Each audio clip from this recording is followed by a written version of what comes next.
Hello, my beautiful souls. So, today I wanted to discuss my depression and how I've been dealing with it.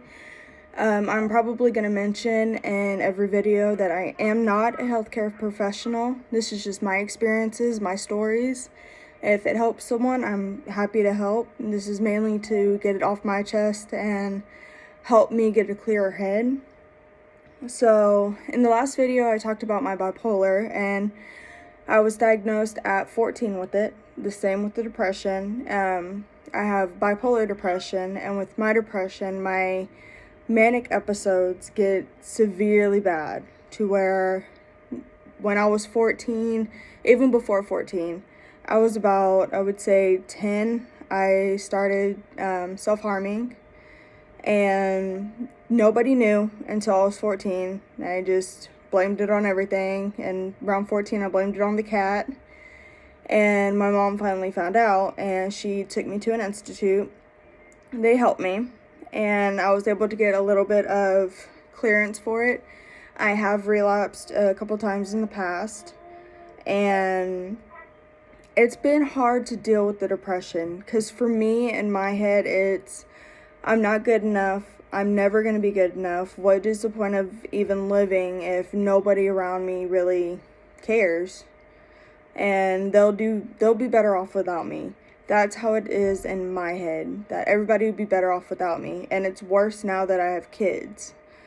And since 14, like I said, I started self-harming. I would write in a journal. My mom found my journal. That's why she found out I was self-harming. And it was really bad back then. It felt like there was just something inside me that I had to cut out. And my self-harming was cutting. And I would cut my arms, and it was bad. It felt like I needed to bleed to get it out, to get the depression out of me. And that is how my line of thinking was back then. And it was extremely bad for me. And I actually tried to end my life a couple times. One was when I was 14. And obviously it didn't work. I'm here. Then around 17, I had started hanging out with the wrong crowd. My depression was not doing good. So I was 16, 17, hanging out with college kids, doing all that, being promiscuous, and I will admit that I was promiscuous. I didn't do drugs, though. That's one thing. I have such an addicting personality. I will never do any kind of hard drugs, never. So I would hang out with the college kids, do all that, barely home, self-harming again, and my seizures had gotten worse from it. And it was to the point it felt like someone would be choking the life out of me. So my mom had sent me to an institute again, and it did help a little bit. They weren't as, I don't know how to put it, they weren't as strict. They were very lenient, to the point where I would self-harm in the institute with an eraser. And they didn't pay attention, they didn't care, it was whatever. And it's still hard to deal with. Even throughout when I'm 18, getting diagnosed with gastroparesis, which is where my stomach shuts down. Around that time in 2012, 2013. In 2013, my dog passed away, and I wound up trying to OD because it was just too much for me. I still was not on the right medications to control my moods, my bipolar, nothing. And back then I would start a medication, feel better, stop medication. And I did that for years up until 2019. And it just was hard to lose my dog that I'd had since I was in 6th grade. And I love that little dog. So with him, that kind of spiraled my depression out again, because with him, we found out he had congested heart failure. So he had fluid around his heart that every time his heart pumped, his heart got like squished pretty much. So he was having a hard time breathing and all that. So the day we found out was the day we put him down. And that was really hard. Sorry. And I still have his little paw print. It's my Beady. I got him cremated thanks to my mom. She did help me with that. She got him cremated for me. And I have him on a little stand. So then my depression got worse. And like I said, I tried to OD on my medication. It didn't work, obviously. And then I got kicked out several times because wrong crowd and just not doing what I was supposed to be doing. And I mean, I was 18. I got kicked out of school because I was in the hospital so much and just smoking weed and just not home. So my mom kicked me out, and that was a little hard. So it was one of those, I was high all the time. I only have ever done weed. I've never done anything stronger on purpose. At one point, I was drugged with, I believe, cocaine. I was laced with it. I didn't know it until after the fact. So being kicked out and finally moving back in, slowly repairing a relationship. Me and my mom are so much alike that we butt heads so bad. We used to so bad, to the point like I've left bruises on her in my blackouts, which I mentioned in the last video. With my bipolar, I have blackouts whenever my anger rises too high. And so being kicked out, I didn't care. I was high all the time on weed. I did not care at all. And I finally slowed down on that. I quit that. And the depression seemed to have kind of slowed down a little bit. And then when in 2017, my grandfather died, my pop. And I was pretty close with him. He was the only one on my dad's side of the family that still talked to me after I came out about my dad, and that's going to be a whole nother video. But he still had something to do with me. He still wanted me around, and every time I go to my hometown, I always visit his grave. I always have to. And that was hard. I was crying for days on end. I couldn't stop. I had started self-harming again after he died because I felt like I was down there at one point. I didn't visit him enough. I felt like that's why every time I go back, I have to visit his grave. I have to, just so he can see my kids and so I can feel that connection with him again. And when he died, it just got worse. I knew immediately when he died because he was in the hospital, and my brother had gotten a call from my dad because my dad does not have my number. He has nothing from me, and he has no way of contacting me, but he got a hold of my brother, and I guess had said that my pop had died, and I was asleep. My mom comes and wakes me up after my brother calls her, and I just tell her he's gone, isn't he? And she said, yeah. And I just had a breakdown. It was bad. It was a really, really bad point in my time. And it still hurts now. And I slowly started getting back on my medication. And it was back to I would feel better, I would stop, and I was also with the ex I'd mentioned in the first video, and he was one of those.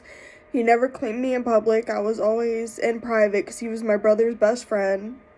So he would never do anything unless he was drunk. So I was kind of just there. I stood by him no matter what. Even knowing in the back of my head he was cheating on me and didn't care.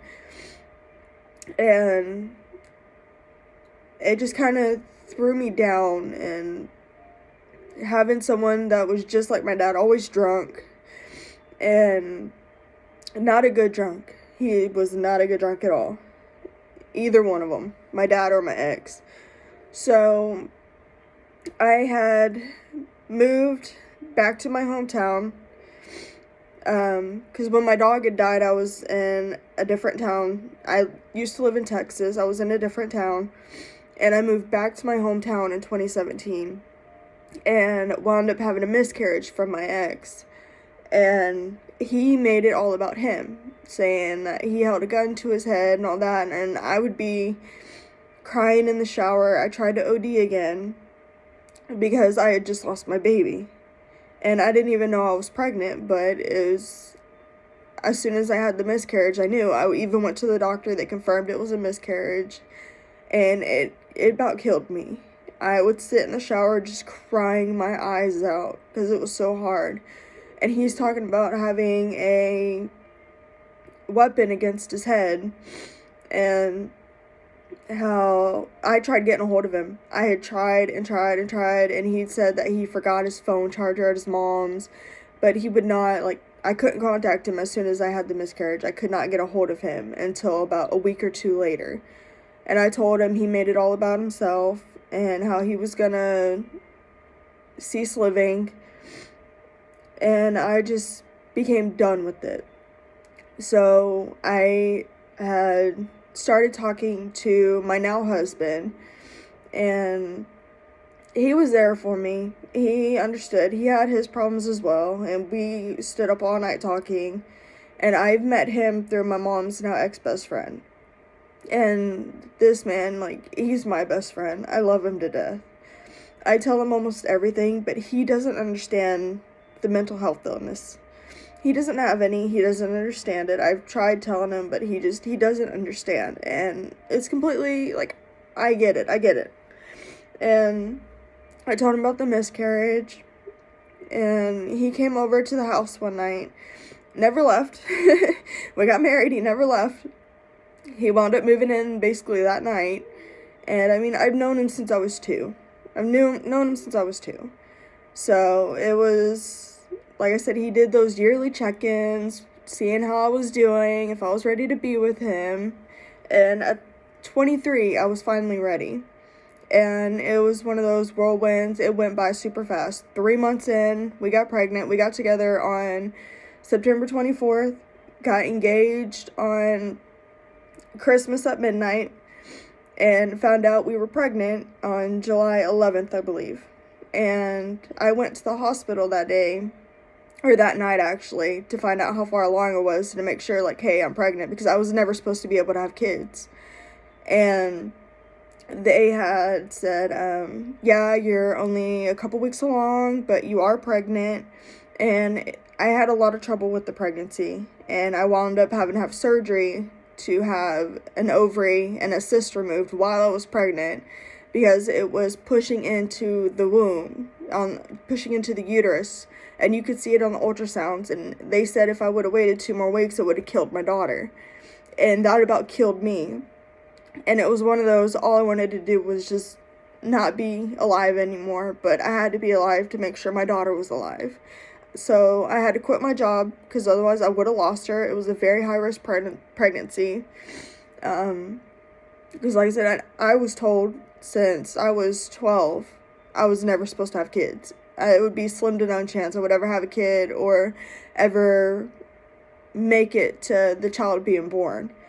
So when she was born, I wound up having to have a C-section, because I was in labor for 18 hours, had a C-section, wound up going into shock from bleeding out so much, and having to, I wasn't even the first person to hold my child. I almost dropped her. My husband took videos and everything, and I remember that I was shaking so bad. He tried handing me to her. I held her for 2 seconds, literally 2 seconds, and I almost dropped her because I was going into shock so bad. I couldn't stop shaking. I was going in and out of consciousness. I was losing so much blood, but he was able to take her, and thankfully my grandmother and grandpa were there, and they helped a little bit.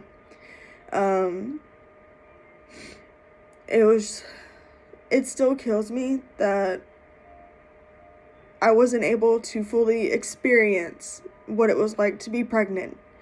And I mean, I was pregnant, obviously, and had her, but I wasn't able to enjoy my pregnancy at all. I couldn't. I was in so much pain.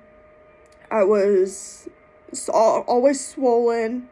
I was constantly having morning sickness, and it just was not a good pregnancy. And when I had her, it was one of the best days of my life, but she wound up going septic. So she had to stay in the hospital for 9 days, and it was one of those, we kept it private. Very few people knew I had her. I did not post it on Facebook or anything because I did not want my father finding out and coming to the hospital. And he's only seen my daughter once in person, and otherwise it's pictures that I do not send him, but he sees on Facebook. But she also had jaundice, so we wound up having to stay in the hospital for 9 extra days, and it was pretty hard with the C-section and with her. I think that's what kick-started the postpartum really, really bad, and that's what I'm going to talk about the postpartum in the next video. But we were there for 9 days, and it was hard, because I would wake up and there was vomit all over her from her laying on her back, and thank God she did not she did not suffocate on it. I cannot say that word. But she's going on 3 now in September, so she's doing good. She's doing her first swim class tomorrow. And then, like I said, I'll touch more on the postpartum in the next video. But then I had my son. I got pregnant with him, and let's just say my husband's birthday is in December, so I have 2 September babies. And the pregnancy, again, was not good. It was high risk. I couldn't even lift anything over 10 pounds. I had the worst morning sickness ever. Even red meat would just make me run to the bathroom. I couldn't do it. I had to be in bed most of the time. Even walking a block started contractions. No matter what I did, I was having contractions from early on. And also swollen, morning sickness, and just in so much pain. And I was told that after this one, if I was to get pregnant again, I would die. And I would die either in the pregnancy or in the delivery. And with my son, they told me that I more than likely had to do a C-section again, because there's 1% where the uterus will rip. And apparently I was in that 1%, because as soon as I went in to do the C-section, they touched my uterus, it ripped open. And so I decided, you know what, I would just get a hysterectomy. And with him, I didn't have postpartum as bad. We knew what to look for, so we knew how to handle it better. But it's just, I wish I enjoyed my pregnancies. I really did. I wish I could have one more, but I know I can't. It's impossible for me. I wasn't even supposed to have him having 1 ovary, so it made it almost like 0%, like 1% chance I was able to even get pregnant again, and wound up having him. He's now about to be 9 months old. And now, since between having him and having the hysterectomy, my depression had gotten bad again, because I knew I couldn't afford to get pregnant again. My kids needed a mom. I needed to get a hysterectomy, and I needed to do it now. So on January 22nd, I wound up getting a partial hysterectomy, because I had endometriosis and all this stuff wrong. And so that was hard. Just the recovery time was really hard for me. I couldn't pick up my son, so every time my mother-in-law would walk out with him, I would start crying, because I couldn't hold him. It hurt too much to hold him. And just, I don't even know. But that was on January 22nd, I had the hysterectomy. I had to go back in 2 weeks ago on May 27th to have my final ovary removed, so I'm in early menopause now because of it, which shortens my lifespan. And the hormones and mood stabilizers are not mixing well at all. They're not. And it's to the point where all I'm thinking about is I'm fat, I'm ugly, and why is my husband even with me? Why am I here? My kids deserve a better life than with me. And they don't need their mom. They could do better without me. And it's hard. It's hard to cope with it. It really is. And there are days where I just want to relapse. I really do. I really want to relapse with self-harm, but I can't. And just seeing the smile on my children's faces is what's keeping me going, and the love of my family.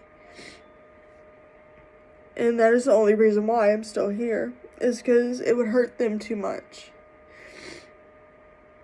And it's hard to cope with. It really is. Some days I don't know how to cope with it. Some days I do. Some days I write and it helps. Or I talk into a camera now, and that helps a little bit. Even though I'm crying. But there's some days I can't cope, and I have to be by myself for a little bit, or give my children a big hug and see them smile, or have them give me a kiss or something, and that helps a little bit. I'm still learning my coping mechanisms, and it's hard when, I'm not blaming him, but it's hard when your husband doesn't fully understand. And then my mom, she had a hysterectomy, but she had a partial, so she doesn't understand about the hormones. He doesn't understand about the mental illness, so it's, who do I have to really talk to that would fully understand? So that's why I'm talking to camera, talking to whoever wants to watch this. And I know this video is longer than the other ones, but my depression has been a over 10-year battle, 13-year battle now, and I'm still learning with it. It's one of those, like, if you have advice, please tell me what your coping mechanisms are. Tell me how you deal with your depression, what helps you. And then I don't know. I was not expecting to cry in this video at all, and now it's almost like I can't stop crying. But basically, the point of it is I'm still learning with my depression. After 13 years of being diagnosed with it, but dealing with it for over 20 years, I'm still learning how to cope with it. And it's not easy. It's really not easy.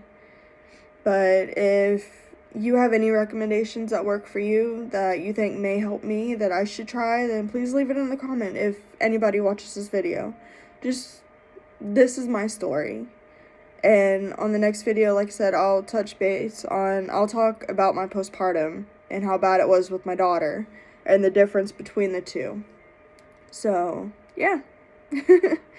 Thank you for listening if you made it this far. Bye.